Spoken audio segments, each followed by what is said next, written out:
out on me. Oh, he locked out on him like that? Suge Knight recently said he used to be a superstar and now he's just a no-limit soldier. What do you say to that? And he used to be a CEO, now he's just an inmate. Constantly getting in trouble and never gonna come to prison. So, it looks like the feds just dropped new evidence in their investigation into Tupac's death, proving that Snoop Dogg allegedly set Tupac up to get unalived during the heat of the East Coast-West Coast beef. But get this. Suge Knight also corroborated these claims in a recent interview with Art of Dialogue, where he broke down the events leading up to Pac's death. According to him, Snoop was moving very suspiciously in those last days. Snoop was allegedly playing both sides, plotting with Diddy and Biggie, and this made Pac very angry with him to the point where they almost threw hands when they saw each other in public. Also, when Pac eventually got shot and unalived, Snoop was suspiciously nowhere to be found. Guys, Suge is always trying to stir the pot and cause some drama, but is he actually onto something this time? Did Snoop really plot with Diddy to take Pac out because he was jealous? Let's break it down. I'm not even going to go there and get on Snoop's situation. Because everybody know how tight him and Puffy is. Everybody know he's going to lie and say what he's going to say. But nothing happened. And like I said, Pac up there had an understanding of where he's going to have it. So, the feds have been reinvestigating Tupac's death, and they've made some very surprising discoveries that paint the incident in a whole new light. At first, it was believed that Keef D's account of what happened was the true story. According to Keef D, Diddy paid him $1 million to unalive Tupac and Suge Knight, but he never received that money. Instead, the money went to a guy named Eric Von Zip, who took off with it and used it to open a nightclub. In the book, you said the third day after getting back from Vegas, you guys met up with Zip in L.A. At Wingstop. At Wingstop. Yeah. Not Wingstop, but Hot Wings. LA Hot Wings. Yeah. Yeah. And I guess you said that Puffy called and said, "Was that us?" And you didn't say nothing. I didn't say nothing. Yeah, you're right. There's also, you go into the book, that apparently there was supposed to be $1 million that Zip was supposed to bring back, but he ended up keeping the money and buying a nightclub with it. That's what the FBI said. The FBI said that. Yeah. You guys never got any money? Never. For anything? Nothing. Not even a pair of Sean John drawers. You know what I'm saying? That's crazy. It seemed like Puff do that though. He seemed like every time some bad shit go around here, it look like it's some on the grass. Don't step around that shit. You get away from that bullshit. Okay. Yeah. Well, you talked about how you made a crucial mistake by having a big meeting in the neighborhood. Yeah, it wasn't in the neighborhood. It was at a park outside of the neighborhood. Okay, in Cerritos. Yeah. Okay. And what was the mistake that you made? I said I was just going to get some bread from Puff to get us some guns because they kept on raiding our houses, taking our guns. Keef D also confessed that while he wasn't the one who pulled the trigger, he was the one who provided the weapon that was used and contacted the person who did it. Keef D was arrested back in September 2023 and has been in jail since then. However, it looks like the feds are now considering a whole different angle to this entire thing that involves none other than Snoop Dogg.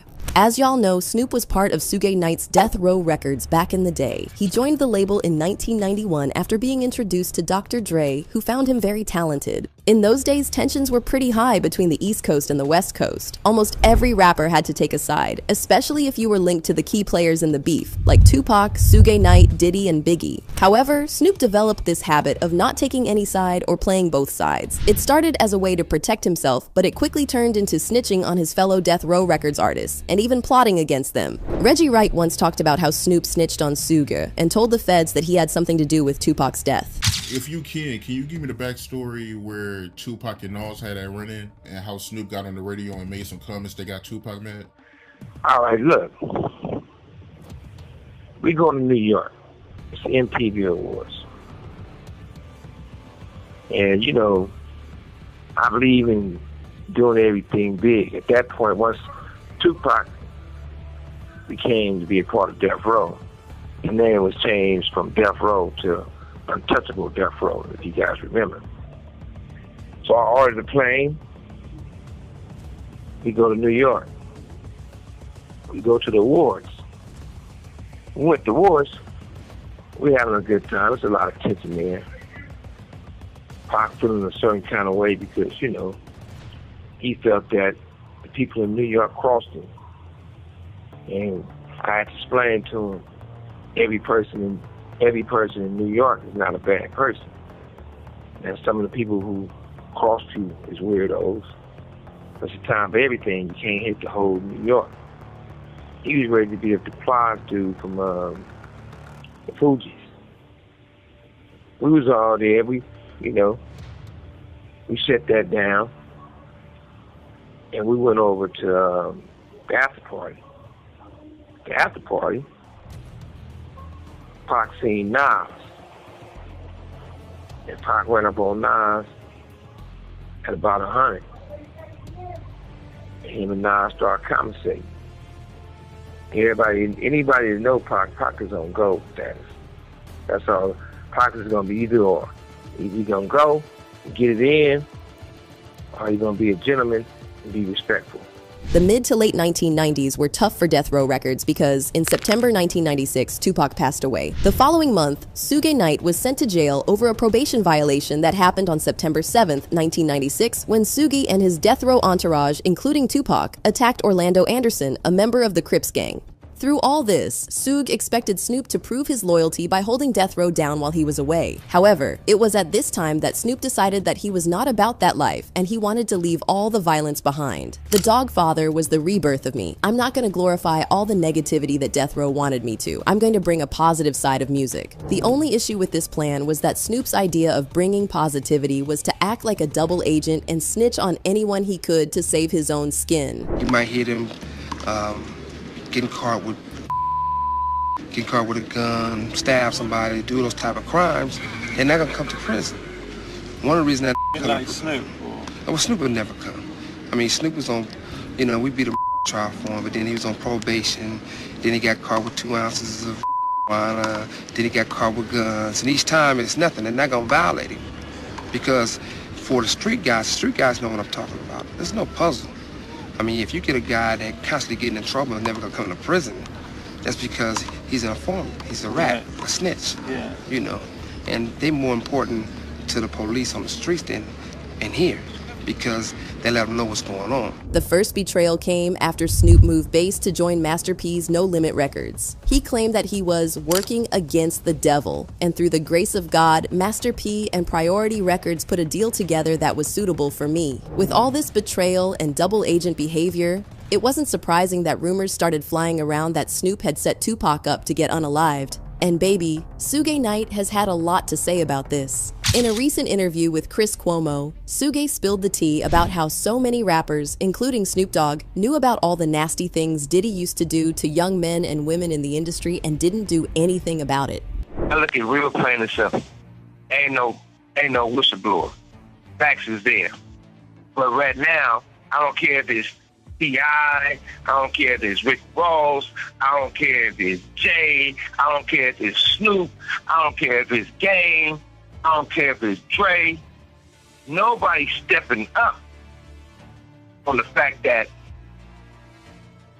you know what's going on. Nobody's defending him. Suge wasn't done with exposing Snoop, though. In fact, he was only just beginning. During an episode of his podcast, Collect Call with Suge Knight, Suge pointed fingers at Snoop, suggesting that he had more to do with Tupac's murder than he was letting on. According to Suge, Snoop had some serious explaining to do, especially when it came to Tupac's last days. Suge revealed that there was tension between Snoop and Pac in the days leading up to Pac's death because Pac had found out that Snoop was playing both sides. Suge also revealed that Snoop was too quiet after Pac passed away, which was sus because Snoop was supposed to be Pac's friend. He even suggested that Snoop might have had some insider knowledge about what was about to go down because he was pulling strings from the other side. Suge then said that he would like to have a sit-down with Snoop because they had a lot of unfinished business to deal with. But he didn't stop there either. Suge talked about how Snoop betrayed him despite everything he had done for him. He even talked about how he was the one who fronted Snoop's bail $1 million bail money when Snoop was accused of unaliving someone back in 19. G said in a recent interview with Drink Champs. According to Warren, on the night Tupac was unalived, he and Snoop were together at his crib, just hanging out. Warren said he had and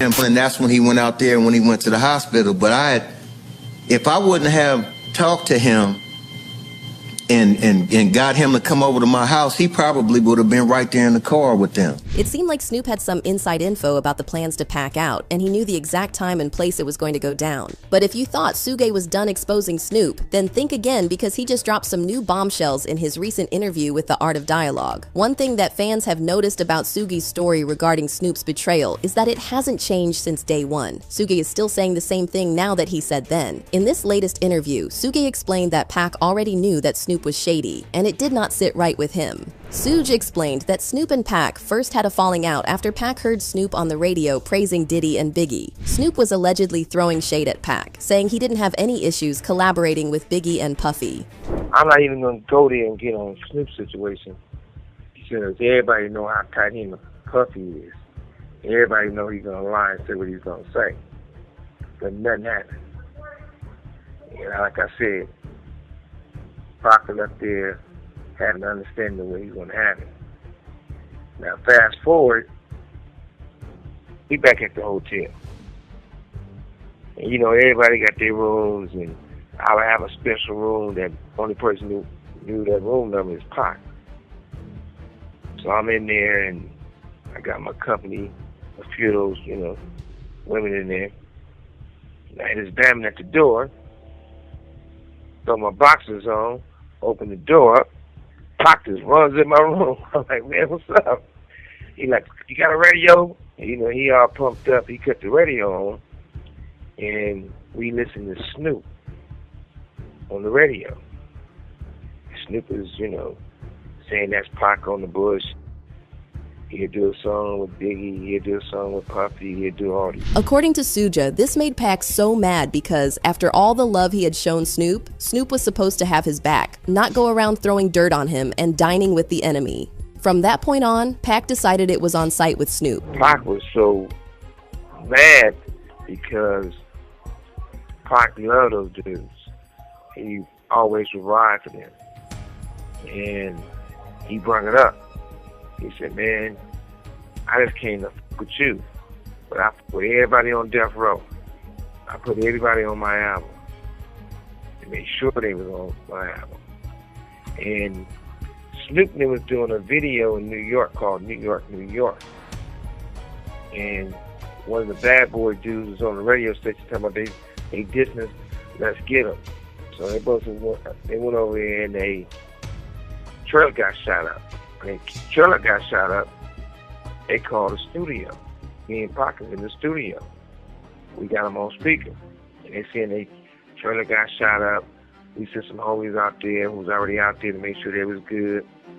When we hung up the phone, Pac started everybody in the room. You know, it's engineers, it's producers, it's, you know, runners. And Pac went around the room. Where you from? Somebody said, okay, I'm from England. Are you good?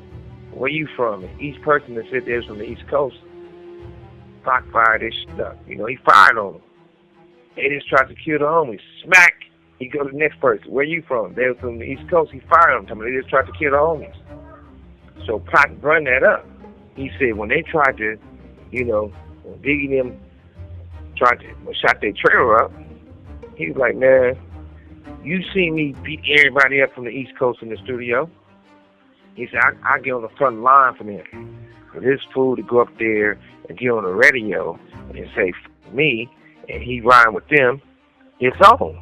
So I'm thinking like... Suge said the tension between Pac and Snoop was so high that he had to play referee between them. He'd call them every day, gauging their energy and trying to keep the peace. But despite his best efforts, Snoop and Pac nearly beat the crap out of each other when they ran into each other.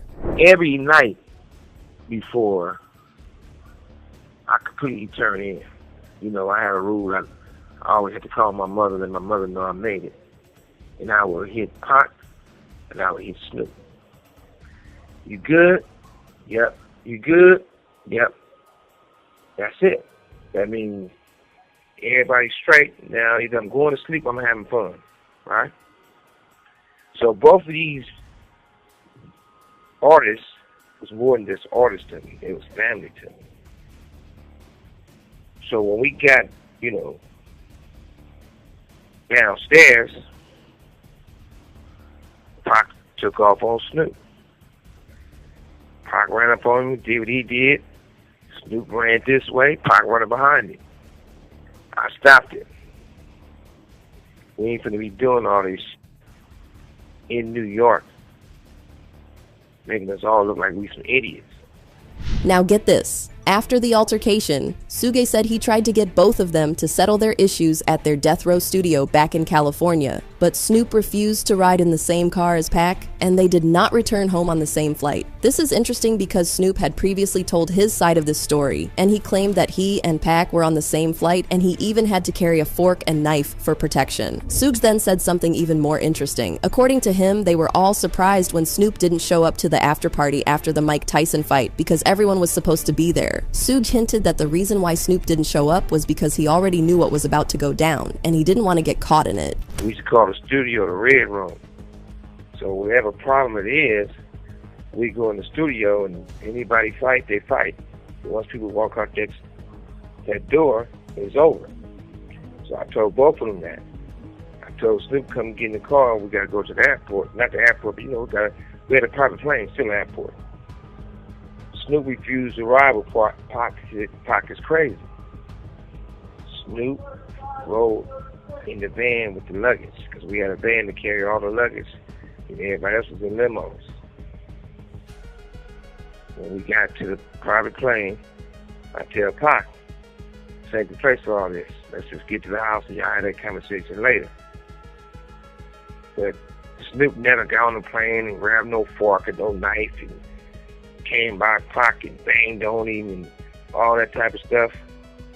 Never happened. Pac can call every person out pretty much on death row. Not none of the homies and definitely not me, for his artists. And they all know they turned it down. And Pac done fired on a couple of them. And they know they turned it down. But even though Snoop on this journey full of lies, I'm not here to drag him in the mud. So, is Snoop lying? And if he is, what is he trying to hide? Well, according to Suge, the answer is simple. Snoop was jealous of Pac, so he had to take him out. Your first name was Snooper Duper. You're not Death Row. And, most importantly, how is y'all talking about Tupac when none of y'all with Tupac? Mike definitely don't know Tupac. Had nothing to do with Tupac. Snoop, we got the receipts. How you felt about the homie. That's where the problem is at.